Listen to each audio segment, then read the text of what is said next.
Assalamualaikum warahmatullahi wabarakatuh. Waalaikumsalam warahmatullahi wabarakatuh. Selamat siang anak-anak semuanya. Selamat siang, Bu. Bagaimana hari ini kabarnya? Baik semuanya? Alhamdulillah baik, Bu. Baik. Untuk memulai pelajaran materi hari ini, alangkah baiknya kita membacakan doa terlebih dahulu. Alma, bisa tolong pimpin teman-temannya?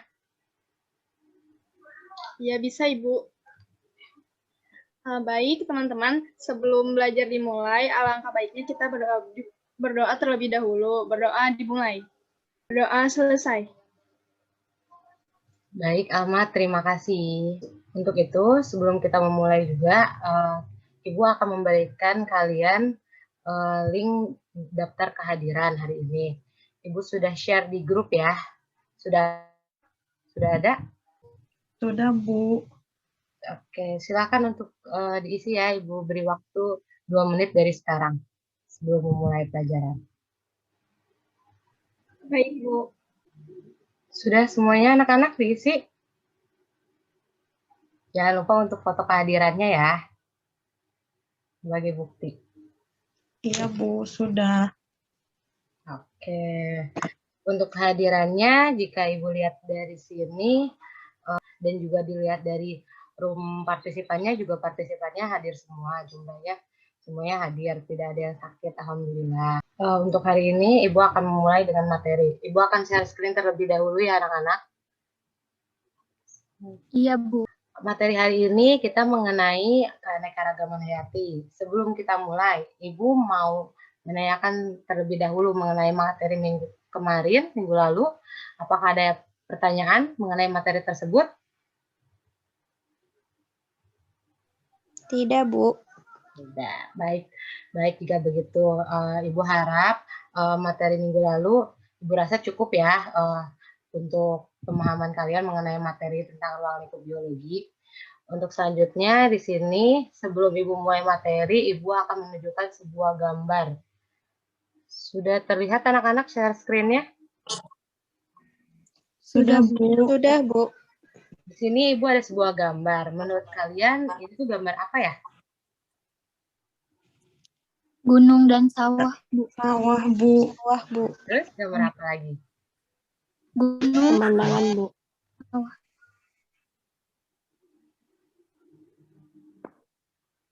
Iya. Coba jika dikaitkan dengan materi hari ini mengenai keanekaragaman hayati, apa yang kalian dapat kaitkan mengenai keanekaragaman hayati dengan lingkungan sekitar kalian? Keanekaragaman hayati di setiap wilayah itu berbeda-beda, Bu. Baik. Ada yang bisa menambahkan lagi? Bu, keanekaragaman hayati merupakan keanekaragaman dari makhluk hidup, Bu. Baik semuanya, jawaban yang kalian ajukan tadi sudah benar. Memang keanekaragaman hayati itu merupakan keberagaman dari makhluk hidup itu sendiri. Juga keanekaragaman di suatu wilayah berbeda-beda. Terjadi karena perbedaan baik itu ukuran, bentuk, jumlah, dan juga sifat-sifatnya. Sampai di sini mengerti tentang pengertian keanekaragaman hayati? Mengerti, Bu. Mengerti, Bu. Selanjutnya, Ibu harap dengan pembelajaran daring seperti ini tidak menyurutkan niat kalian untuk belajar secara maksimal, ya kan? Tetap semangat walaupun pembelajaran dengan jarak jauh seperti ini, kita berjauhan di masa pandemi seperti ini. Semangat anak-anak! Semangat, Bu. Semangat, Bu. Semangat, Bu. Pada pertemuan hari ini, seperti biasa, Ibu akan membahas mengenai pengertian keanekaragaman hayati dan juga tingkat keanekaragaman hayati. Seperti biasa, Ibu akan menilai kegiatan hari ini dengan dimulai dari kehadiran kalian, dari mengisi absen, keaktifan kalian mengerjakan tugas, atau LKPD yang akan Ibu berikan di tengah-tengah materi, keaktifan kalian dalam berkelompok ataupun menjawab tugas secara individu, dan juga keaktifan kalian dalam bertanya. Selanjutnya, di sini Ibu akan memulai untuk penjelasan materi. Nah, anak-anak, berdasarkan pengertiannya, keanekaragaman hayati dibagi menjadi 3 macam, yaitu keanekaragaman hayati tingkat gen, keanekaragaman hayati tingkat spesies, dan keanekaragaman hayati tingkat ekosistem.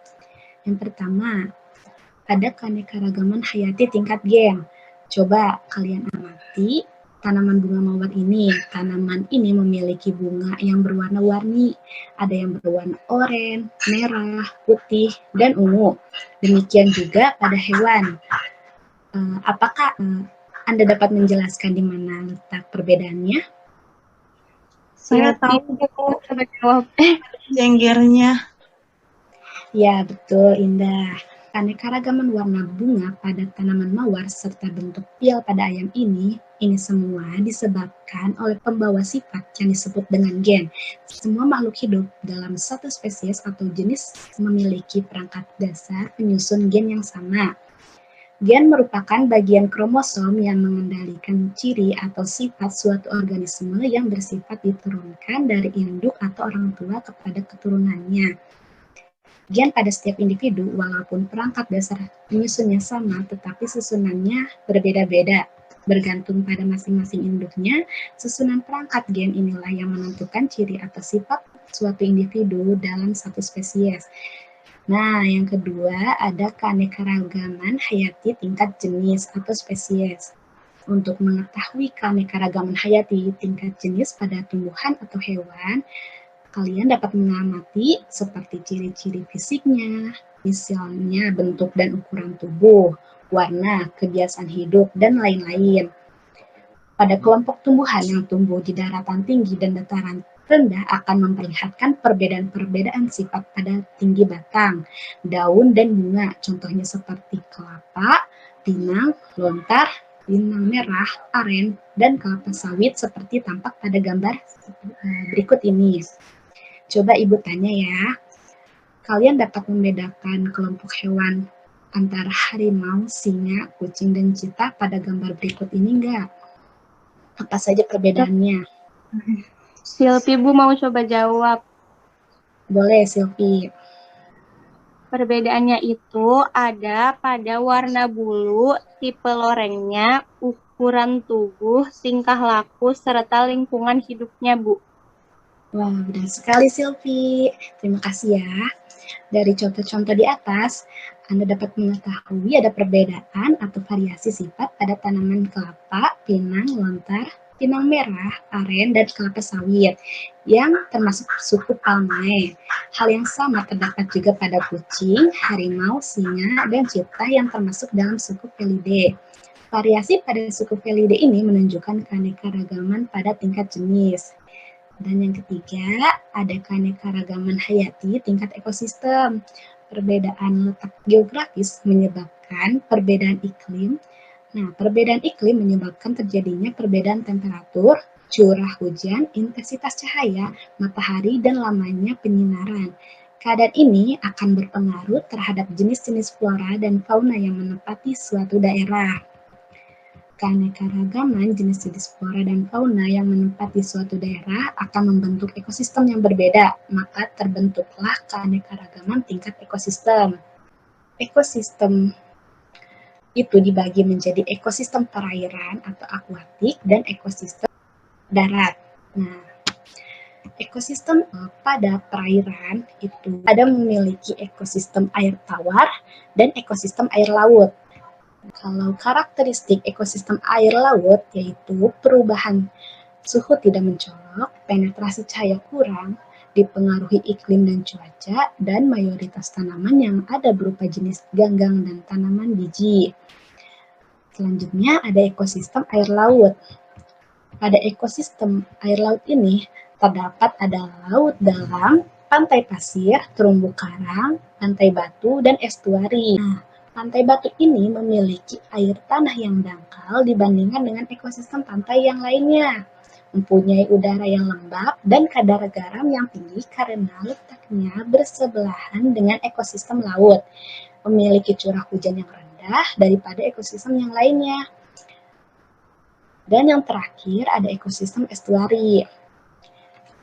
Nah, Ibu ingin bertanya nih, kalian pernah mendengar ekosistem estuari tidak? Belum, Bu.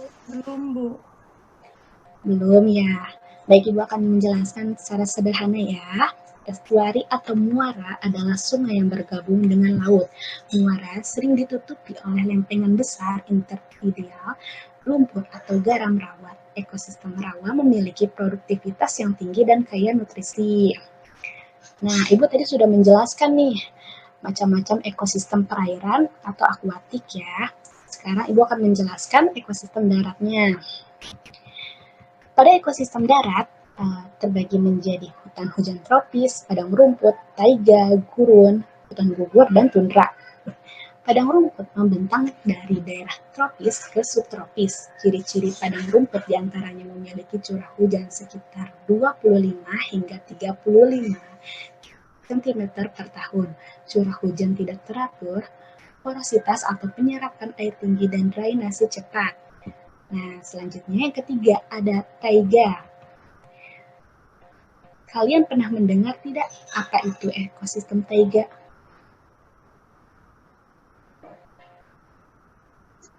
Belum pernah mendengar. Belum pernah, Bu. Belum juga ya. Baik, ya Ibu akan jelaskan ya. Taiga ini banyak ditemukan di belahan bumi utara dan di pegunungan tropis. Karakteristik taiga diantaranya memiliki suhu rendah di musim dingin.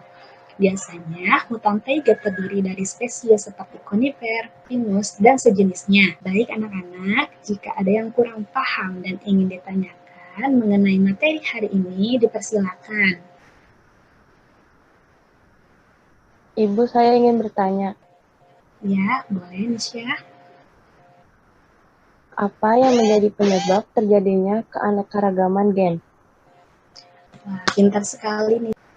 Perkawinan antara dua individu makhluk hidup sejenis merupakan salah satu penyebabnya. Keturunan dari hasil perkawinan memiliki susunan perangkat gen yang berasal dari kedua induk orang tuanya. Kombinasi susunan perangkat gen dari dua induk tersebut akan menyebabkan keanekaragaman individu dalam satu spesies berupa varietas yang terjadi secara alami atau secara buatan. Begitu, Disya. Ada lagi yang ingin ditanyakan?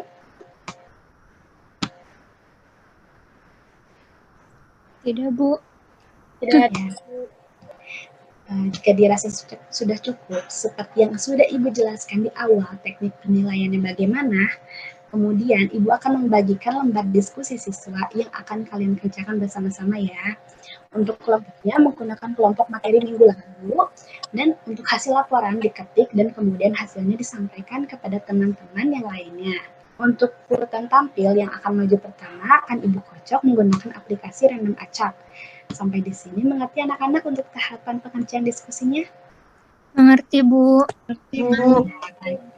Baik, jika begitu selamat mengerjakan, dan untuk lembar diskusi dan link video yang diamati sudah Ibu share di grup WA kelompok ya. Jika ada yang belum dipahami atau terkendala dalam proses pengerjaannya, segera beritahu Ibu. Akan Ibu bimbing dan terus pantau diskusi ini seperti biasa.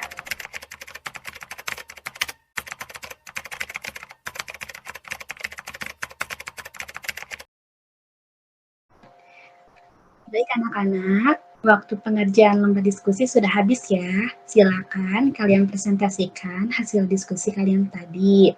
Sebelum itu, Ibu akan random acak kelompok mana yang mempresentasikannya terlebih dahulu ya. Kelompok 1 men-share terlebih dahulu untuk mempresentasikan hasil diskusinya ya. Saya perwakilan dari kelompok 1 akan mempresentasikan hasil diskusi kelompok 1.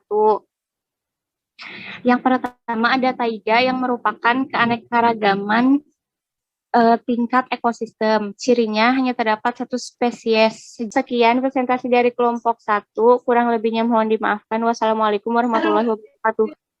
Waalaikumsalam warahmatullahi wabarakatuh. Nah, terima kasih kelompok 1 sebagai kelompok perwakilan dari kelompok lainnya yang tampil. Bagus dan sangat baik semuanya hasil penjelasan kalian. Kita apresiasi dengan tepuk tangan terlebih dahulu ya.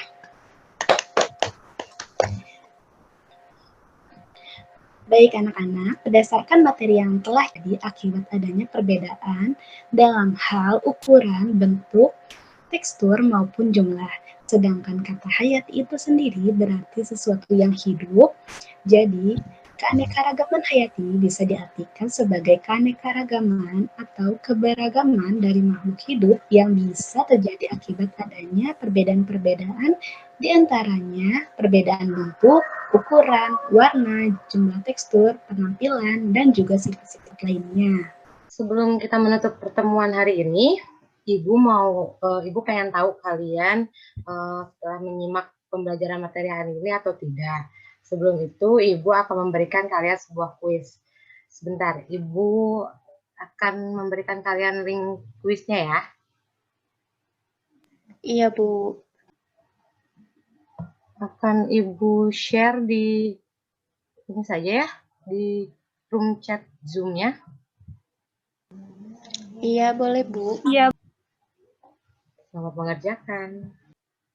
Wah, hasilnya ternyata Indah Lupiani yang paling teratas ya. Selamat Indah. Dan Alma ternyata paling bawah ya. Kelihatan Alma kurang fokus hari ini. Tambahkan lagi Alma fokusnya mengenai materi hari ini. Ya, Ibu. Baik. Untuk berikan apresiasi untuk Indah sekali lagi. Sebelum Ibu menutup pertemuan hari ini, izinkan Ibu terlebih dahulu untuk berfoto bersama kalian ya. Kita foto bersama dulu ya untuk menutup pertemuan hari ini. Ibu stop share screen. Okay.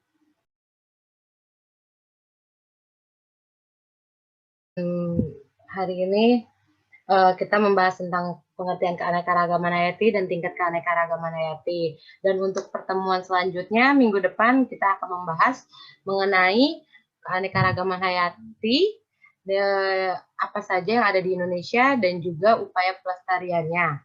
Tetap jaga kesehatan dan semangat selalu buat kalian semua. Sampai jumpa di pertemuan minggu depan. Iya, Ibu. Sampai jumpa kembali.